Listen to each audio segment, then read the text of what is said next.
মৰমৰ অকণিহঁত, মই আইমা তোমালোকৰ আইমাৰ সাধুঘৰ পালোহি আৰু লগতে এটা সৰু সাধু লৈ আহিছোঁ।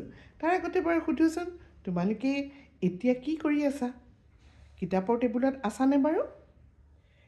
আমি আগতে সৰুতে পঢ়োঁ বা নপঢ়োঁ, মাহঁতে আমাক কিতাপৰ টেবুলত প্ৰথমতে এঘণ্টা, তাৰপিছত 2 ঘণ্টা ধৈৰ্য ধৰি বহিবলৈ দিছিলে। পঢ়া অভ্যাসটো তেতিয়াহে হ'ব যেতিয়া তুমি পঢ়া টেবুলখনত বহিবলৈ মনটো প্ৰস্তুত কৰা আৰু ধৈৰ্য সহকাৰে টেবুলখনত বহি থাকিব পাৰা।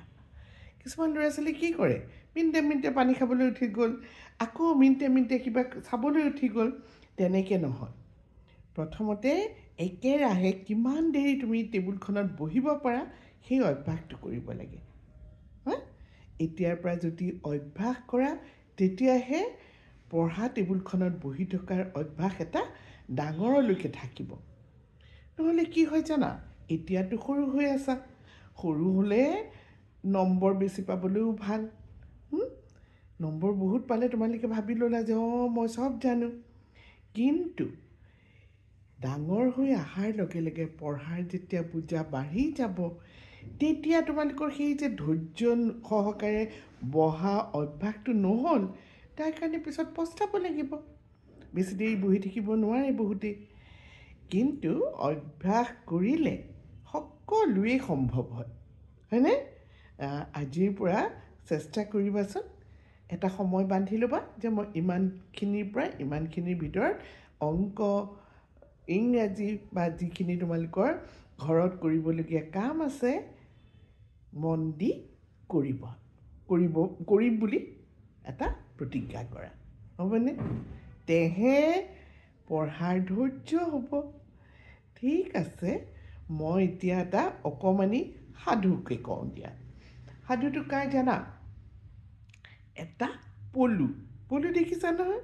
এই যে গছত সেউজীয়া এনেকৈ ঘূৰি ফুৰে, গছৰ পাত খাই দেখিছা চাগে, গছত ফুটা কৰি দিয়ে পাতবিলাকত, হয়নে?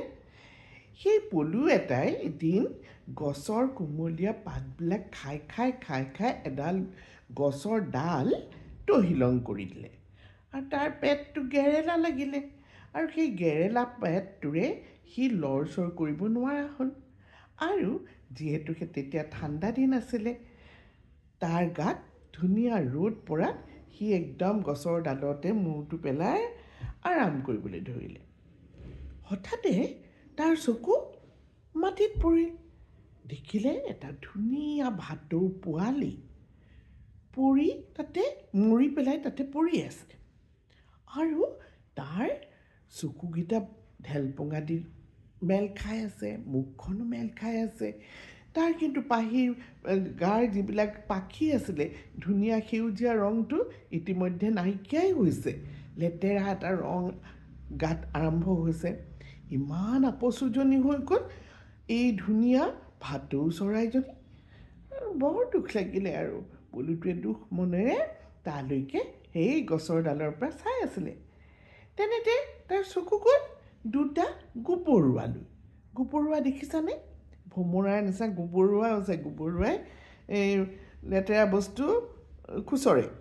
সেই গোবৰুৱা 2টাক দেখিলে যে তাহাঁতি এটা গাঁত খান্দিছে, নিজৰ তোমাৰ ভৰি হাত লগাই এটা গাঁত খান্দিবলৈ ধৰিছে।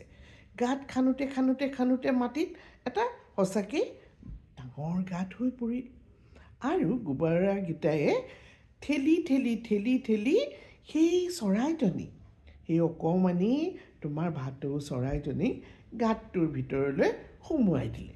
সেয়া কৰিবলৈ যাওঁতে তাহাঁতৰ গাৰ ওপৰত মাটি পৰিবলৈ ধৰিলে। কথম পিহে তাহাঁতি মূৰ চুৰ জোকাৰি কোনোমতে তাৰ পৰা ওলাই আহিলে। আমাৰ পলুটোৱে তাহাঁতকেইটাক দেখি খং উঠিলে। এইকেইটা কাম নাই, লেতেৰা পচা বস্তুবিলাক খুচৰি থকাই তাহাঁতৰ কাম। সেই বুলি আৰু টেপেৰকৈ মাত লগালে, হেৰা কি কৰিছা তোমালোকে? গোবৰুৱাকেইটাই গেঙেৰি মাৰি ক'লে, কি কৰিছোঁ দেখা নাই নেকি তই গছৰ ডালত বহি পেলাই শুই আৰামত যে সুধিছ আমি কি কৰি আছোঁ তই দেখা নাই? ভালকৈ যদি বুদ্ধি খটুৱাই আমাৰ কাম চাই থাক তেতিয়া গম পাবি আমিনো কি কৰি আছোঁ। এইবাৰ আমাৰ পলুৰো খং উঠিলে উত্তৰটো শুনি। পলুৱেও গেঙেৰি মাতিকে হ'ব দিয়া গোবৰুৱা ভাই, তোমালোকৰ অইনটো কাম নাই, এই গেলা পচাবিলাককে খুচৰি খুচৰি দিনটো তোমালোকৰ পাৰ হয়, বেলেগ কাম কৰাচোন, অনবৰতেনো কিমান গেলা পচাবিলাক তোমালোকে খুচৰি থাকা। এইবাৰ পলু তোমাৰ গোবৰুৱাকেইটা ৰ'ল আৰু পলুলৈ চাই পেলাই ক'লে, লাজ নালাগে নাই তোমাৰ? তুমি কি কৰা, এই গোটেই গছৰ কোমলীয়া পাতবিলাক খাই ধুনীয়া গছ একোডাল তোমালোকে নষ্ট কৰা, ফলবিলাকতো ফুটা কৰি কৰি ফলবিলাক নষ্ট কৰা। তোমাৰ নষ্ট কৰা কাম। আৰু আমি কি কৰোঁ জানানে?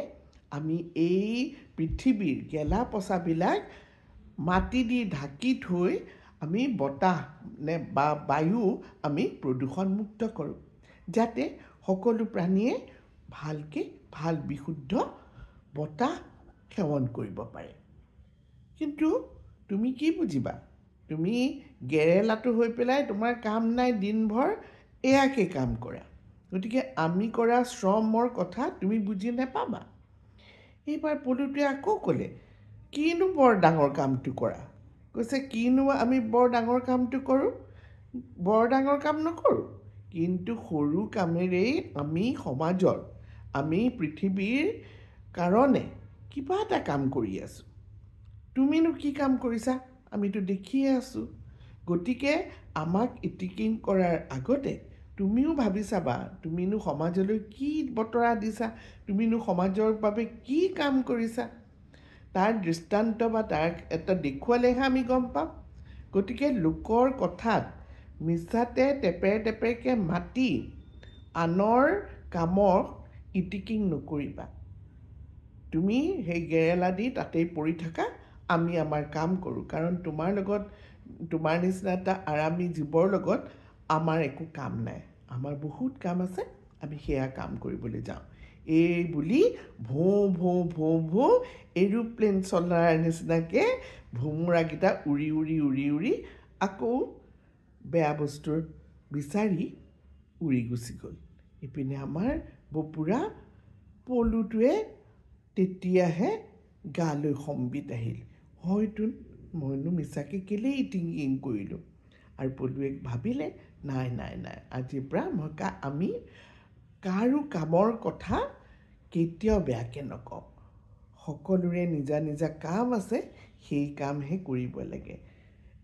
এজনে এজনৰ কামৰ হিচাপো ল'ব নালাগে আৰু কামক হাঁহিব নালাগে। প্ৰত্যেকৰে নিজৰ নিজৰ কাম ভালভাৱে কৰাটোহে আচলতে ভাল কাম। আৰু সমাজৰ বা প্ৰাণী জগতৰ কিবা ভাল কাম যদি কোনোবাই অকণমানে কৰিছে, সেয়াক আমি প্ৰশংসাহে কৰিব লাগে। এই বুলিও পলুটোৱে সেইদিনাখন প্ৰতিজ্ঞা কৰিলে, আৰু তাৰপিছৰ পৰা পলুৱে আৰু কাৰোৱেই কামত ইটিকিং নকৰা হ'ল। কেনেকুৱা লাগিলে সাধুটো শুনি? আৰু তোমালোকেও কোনো দিন কাৰো কামৰ হিচাপ বা কামৰ কথালৈ কি ইটিকিং কৰিব নেপায়, হয়নে? কামৰ সৰু বৰ নাই, আৰু কাম সদায়ে ভাল।